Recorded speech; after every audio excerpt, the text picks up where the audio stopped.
गावामध्ये ना लग्नानंतर वरात असते, पण काय होतं, हॉल आणि जे मुलाचं घर असतं ना त्याच्यामध्ये अंतर जास्त असतो. त्यामुळे काय, अशा रस्त्यावरनं नाचत गाचत जाणं थोडं कठीण होऊन जातं. पण त्यासाठी पण एक आयडिया आहे. तर ती काय आयडिया आहे ना ते आता तुम्हाला मी दाखवतो.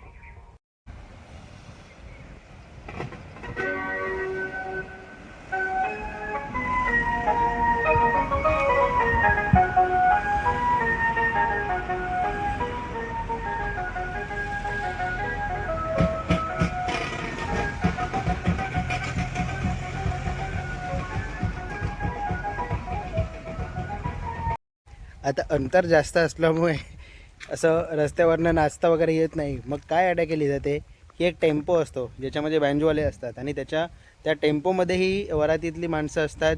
मग मागच्या पुढच्यामध्ये गाडीमध्येही वरातीतली माणसं असतात आणि ते त्यांच्या गाडीमध्ये नाचतात. आणि मग मुलाच्या घराच्या जवळ गेल्यानंतर हा पूर्ण जल्लोष जो आहे तो त्यांच्या वाडीत किंवा त्यांच्या घराच्या जवळपास पूर्ण खाली उतरतो आणि खाली नाचला जातो. तर ही गावातली आयडिया तुम्हाला कशी वाटली नक्कीच कमेंट बॉक्समध्ये कळवा. सध्यासाठी एवढंच. माझं नाव क्षितिज जुनारी. आपल्या यूट्यूब चॅनल गाव गजालीवरनं पुन्हा भेटूया.